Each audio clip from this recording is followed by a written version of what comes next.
La escalera frontal del edificio está orientada a 27,5 grados al noroeste y no está alineada con otros edificios, pero sí lo está casi perfectamente con la posición más al norte a la que llega Venus en el firmamento. El edificio se alineó perfectamente con los cuerpos celestes y sus movimientos, por ejemplo con el movimiento de Venus y los solsticios. En la torre más alta del edificio se siguen conservando 3 aberturas, pequeñas, estrechas y situadas de forma irregular, pero están alineadas con los astros. En el caracol, en su orientación, en su peculiar situación, en la alineación tan rara que tiene, se nota que se centraron en los movimientos de Venus. Venus es un astro que parece moverse de forma variable en el firmamento, a veces hacia aquí, a veces hacia allá. El caracol parece querer ver a Venus cuando llega al final de sus movimientos. Estas agudas observaciones astronómicas permitieron a los mayas construir sus calendarios, los más exactos del mundo antiguo. Los mayas tenían 2 calendarios, uno ritual y otro solar, muy similar al que utilizamos hoy en día en Occidente. Los mayas calcularon que el año solar tenía 365 días. Sus cálculos sobre los movimientos de Venus y los eclipses de luna eran igualmente exactos. En solo 200 años, los mayas habían conseguido renacer tras la catastrófica destrucción de sus ciudades más meridionales. Pero ahora el norte se enfrentaba a un enemigo más peligroso, uno capaz de aniquilar a los mayas dejando sus ciudades intactas. En el siglo IX, las ciudades mayas clásicas desaparecieron misteriosamente, poniendo fin a la era de la prosperidad y el crecimiento. Los mayas renacieron en el norte, y allí comenzaron a combinar la astronomía y la ingeniería a un nivel sin precedentes. En Chichén Itzá, la obsesión de los mayas por el cielo dejó su huella en la arquitectura.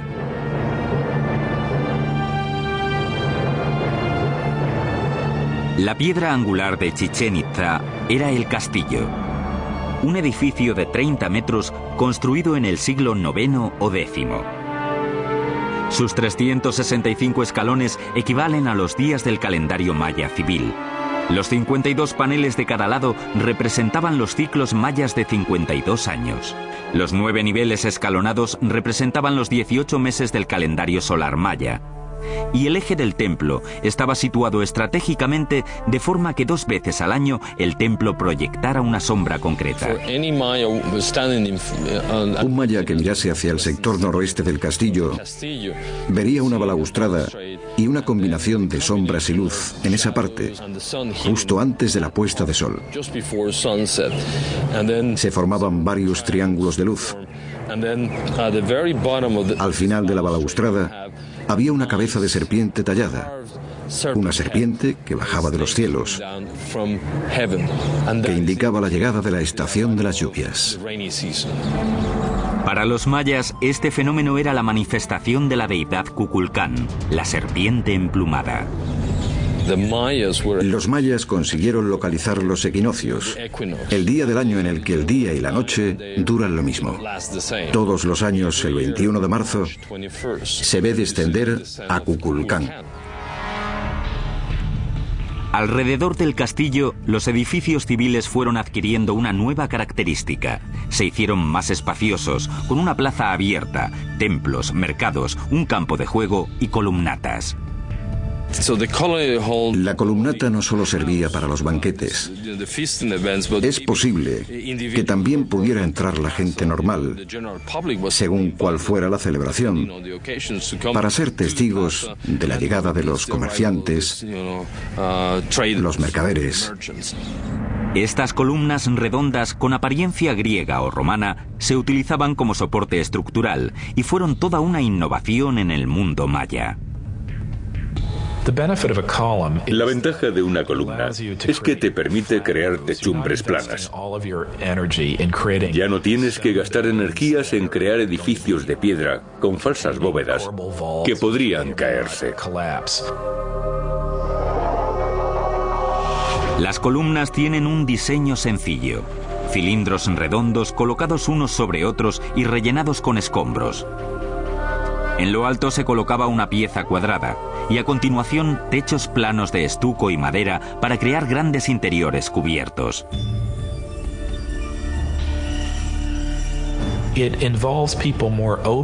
Permite que la gente participe más en la vida del edificio y en lo que ocurre en su interior. Eso no pasaba con las pirámides mayas del periodo clásico, que pretendían ser exclusivas. Eran un espacio al que poca gente podía acceder. Las columnatas eran mucho más abiertas.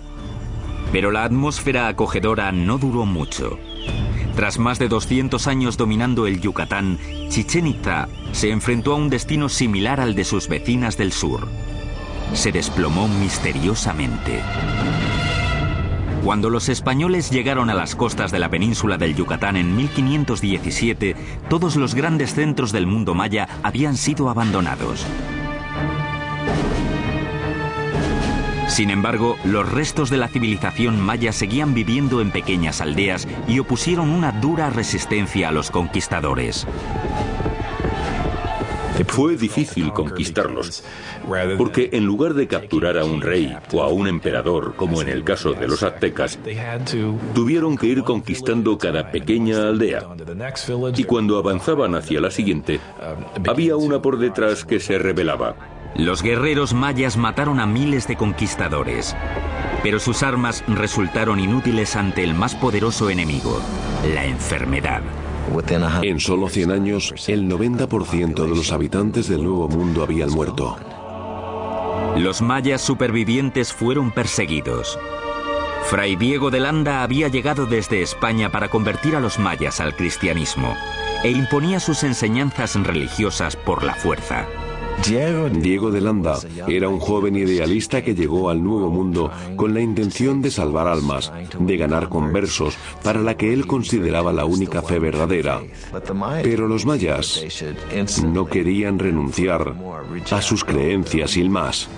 El 12 de julio de 1562, Landa emitió un auto de fe ordenando que se quemaran los textos mayas a los que consideraba palabras del demonio. Fue el final de miles de años de conocimientos de la civilización maya, una de las grandes tragedias de la historia de la humanidad. Por suerte, 4 códices sobrevivieron a ese infierno y al paso del tiempo. En el siglo XIX, algunos de esos libros que habían escapado a las garras de esos frailes y a sus ansias destructivas empezaron a llamar la atención. Hoy, su supervivencia es un misterio más de la compleja historia de los mayas. Que fueran capaces de conservar una civilización urbana en la selva durante 1500 años, frente a retos logísticos y de toda índole, es algo que debemos admirar y de lo que podemos aprender mucho. Si los mayas miraban al cielo desde la tierra buscando guía, ahora nosotros miramos a la tierra desde el cielo en busca de respuestas. Desde hace unos años, la NASA y la Universidad de New Hampshire experimentan con tecnologías de sensores remotos para intentar localizar ciudades todavía sin descubrir. Los montones de tierra cubiertos de árboles que aparecen en las lecturas podrían ser ruinas de antiguas ciudades, intactas desde hace siglos. Las respuestas a los misterios mayas podrían estar bajo nuestros pies. La arqueología maya aún está dando sus primeros pasos. Hay incontables ciudades, templos o asentamientos que aún no hemos excavado ni estudiado. Creo que estamos llegando a la edad dorada de la arqueología maya y creo que durante este siglo se convertirá en una de las civilizaciones antiguas mejor comprendidas. Sabemos que los mayas eran un pueblo innovador y creador, con una especial inclinación hacia la violencia. Pero, ¿cuál es el gran atractivo de los mayas? Porque generación tras generación nos hemos sentido atraídos por esa civilización tan sofisticada. ¿Por su arquitectura, con sus palacios y templos tranquilos? ¿O por sus intrincados jeroglíficos y su sistema de escritura? ¿O será por sus grandes conocimientos de astronomía y matemáticas, con el concepto del cero sin igual en la antigüedad? ¿O simplemente porque este gran pueblo levantó ciudades enteras, no solo aldeas o pueblos, sino magníficas ciudades, en medio de uno de los entornos menos hospitalarios del mundo? En las selvas que se encuentran entre Honduras y el Yucatán, hay literalmente cientos y cientos de asentamientos mayas intactos. Solo en Palenque existen 1.500 edificios en los que no se han realizado excavaciones, entre ellos templos más grandes que ese. Y si tenemos en cuenta los tesoros que todavía están por encontrar en ciudades como Tikal y Chichén Itzá, creo, y seguro que no soy el único, que el atractivo de los mayas, la verdadera magia y el misticismo de esa civilización se encuentran en los misterios que todavía siguen ocultos en el corazón de la selva. Peter Weller, para el canal Historia.